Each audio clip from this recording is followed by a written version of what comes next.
Hi hello నేను మీ కుమారస్వామి ఈరోజు జగద్గురుగుట్టలోని శ్రీ గోవిందరాజుల ఆలయాన్ని దర్శించుకోవడానికి వచ్చి ఉన్నాను.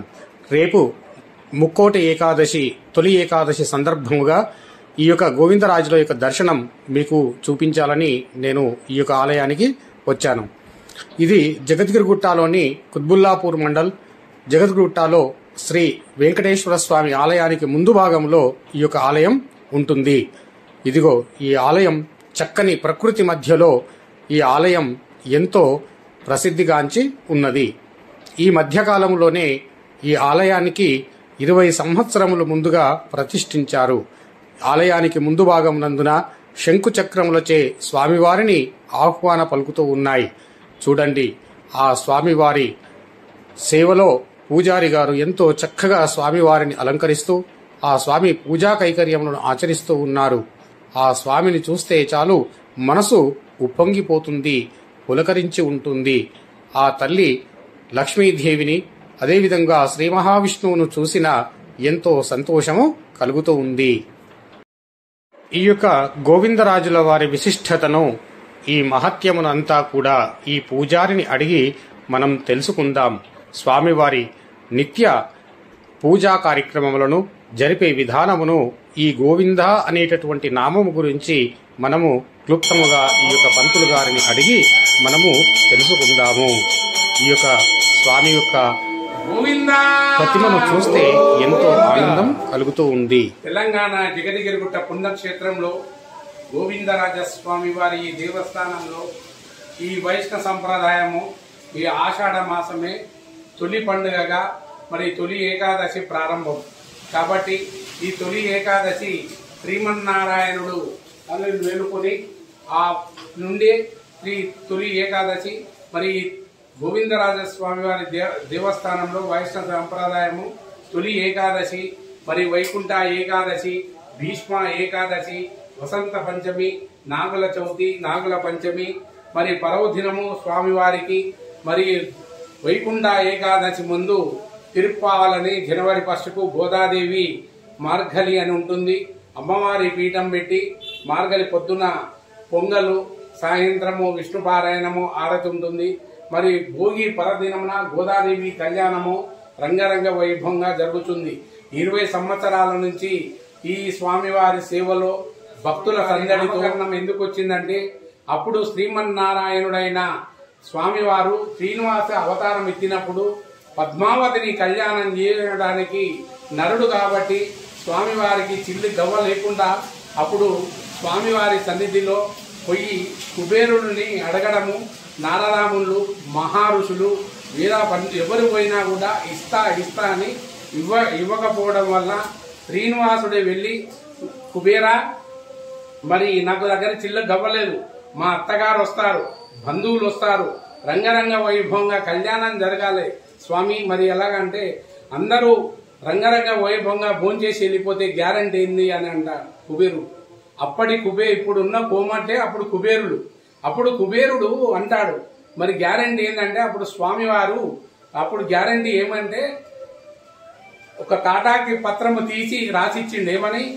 కుబేరా, రేపు కలియుగంలో కనిపించే భూమి ఆకాశము సాక్షిగా సూర్య చంద్రుల సాక్షిగా కలియుగంలో నా భక్తుల సాక్షిగా ఒకవేళ నేను ఇవ్వకపోతే మిత్తి తప్పనిసరి ఇవ్వగలను అని చెప్పి స్వామివారు అప్పుడు దేవతల నుంచే సంతకాలు ప్రారంభం. సరస్వతి పీఠము అంత సీరియస్ ఉంటుంది. సంతకాలు చేసినా ఏది చేసినా చూచి చేయాలని ఆ శ్రీనివాసుని ఆ సాక్ష్యమే చరిత్రలో మరి చెప్పబడడం జరుగుతుంది. చరిత్రలో ఉంది, శాస్త్రం కూడా చెప్తున్నది. కాబట్టి భక్తుల సందడిలో చేయడం జరిగినది. కాబట్టి అప్పుడు శ్రీనివాసుడు కుబేరుడు ఇచ్చిన పత్రం ప్రతి నెలకు కుబేరుడు వస్తుండంట. ఏమని? మరి అసలని ఇస్తాడని చెప్పి ఆ పత్రం పట్టుకుని వచ్చి అడుగుతలేడంట. మిత్తి ఇవ్వడం జరిగింది. 3 నెలల తర్వాత స్వామివారి సన్నిధిలో సంసార బాధ భరింపలేక గోగుల గుట్ట యాదవులు తిరిగే గోగుల గుట్ట కింద తిరుమల తిరుపతి కింద స్వామివారి ఇట్లా వండుకుంటాడు సంసార బాధ భరింపలేక. అప్పుడు స్త్రీ అంటే లక్ష్మి, ఎవరో కాదు, ఏ ఇంటి ఇల్లాలు ఆ ఇంటికి లక్ష్మి, ఏ ఇంటి కోడలు ఆ ఇంటికి యజమానురాలు. కాబట్టి స్వామివారిని భర్త ఎక్కడ ఆగమైపోతాడో, సంసారంలో ఎన్ని బాధలు ఉంటాయి అని చెప్పి స్వామివారిని కాగబట్టి అప్పుడు స్వామివారు లేచిండంట. లేచి, దేవి ఇన్ని కష్టాలు వచ్చిందా నన్ను వదలడం లేదు, ఏంది ఇదంటే అప్పుడు చెప్తాడంట, మా ఆకాశరాజుని కప్ప చెప్పిండు, మెట్టు నీళ్లు పుట్టి నీళ్లు వదిలి మెట్టు నీళ్ళకి వెళ్ళిపోమ్మా, నీ సంసారం మెట్టి నీళ్లు పైకొస్తేనే నీ పుట్టి నీళ్లు గౌరవంగా ఉంటుంది అని చెప్పి సమస్త చేయడం జరిగింది. అప్పుడు స్వామివారు ఏం చేయాలి దేవంటే, తిరుమలపై వెంకటేశ్వర స్వామి వారి వెలుగు, అప్పుడు నీ భక్తులు కానుకలు ఇస్తారు, 3 రూపాయలకు 6 రూపాయలు మిత్తి వస్తుంది, కలిగి ఉన్నంత వరకు మనము అప్పులు చేరుకుంటూ పోవాలి స్వామి అని. ఇంకొక అన్నమాచారులు కృష్ణ దేవాలయాలు మనకు రాకగా చూస్తున్నారు, అక్కడ తిరుమల ఎగురు, మరి ఇక్కడ పీఠమై ఉన్నా కదా అమ్మవారు చెప్తే అమ్మవారు అంటారు, వస్తున్నారు భక్తులు నీకు నామకరణం చేస్తారు.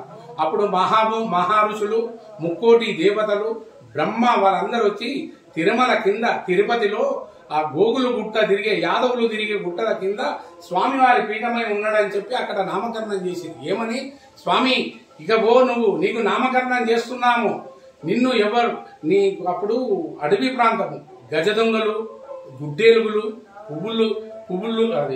పులులు, మరి సర్పాలు, మరి గజేంద్రులు, ఏనుగులు కూడా బ్రహ్మాండంగా తిరిగే అడవి ప్రాంతం కాబట్టి అప్పుడు స్వామివారి దర్శనానికి వచ్చేటప్పుడు స్వామి నేను గోవింద అని పిలుస్తారు స్వామి. అప్పుడు ఎవరు నీ భక్తుని గోవింద అంటారు, అందుకే గోవిందరాజస్వామి వారి నామకరణం చేస్తున్నాను స్వామి అని చెప్పి కింద గోవిందరాజస్వామి వారి నామకరణం చేయడం జరిగింది తిరుమల దేవస్థానంలో తిరుపతిలో. ఇక్కడ కూడా లక్ష్మీ వెంకటేశ్వర స్వామి అక్కడ ఉన్నాడని భక్తుల సందడిలో ఈ ఆలయాన్ని ఒక 20 సంవత్సరాల నుండి ఇక్కడ ప్రతిష్ఠ చేయడం జరిగింది అన్నారు కదా, అప్పటి నుండి మీ పరంపర ఈ పురోహితులు మీరేనా? ఆలయ వ్యవస్థాపకులు నేనే, పూజారి నేనే. అన్ని భక్తుల సందడితో ఇచ్చిన దక్షిణతో స్వామివారు ఇంతవరకు పైకి రావడం జరిగింది. ఆయన దయతో కోనేరు ఒకటైతే చాలు, ఆ కోనేరు సమస్యల్లో ఆ కోరిక తీరితే స్వామివారి దయతో ఈ జన్మ చాలు. జయ శ్రీమన్నారాయణుడు. రేపు తొలి ఏకాదశి కాబట్టి విశేషాల పూజలు ఉంటున్నాయి. అందరి భక్తుల తెలంగాణ రాష్ట్రం అన్ని కుటుంబాలు చల్లగా ఉండాలి. ఏ ప్రభుత్వం వచ్చినా దేవదాశాఖల స్థలాలు కాపాడాలని కోరుచు జయ శ్రీమన్నారాయణ. మీరు వచ్చిన ఛానల్ కూడా దినదినానికి అభివృద్ధి చెందాలి, స్వామివారి చూపు ఉండాలి, మీ పిల్లలు దినదినానికి అభివృద్ధి చెందుతూ స్వామివారి సంపూర్ణ ఆశీర్వాదం ఉండాలని కోరుతూ జయ శ్రీమన్నారాయణ.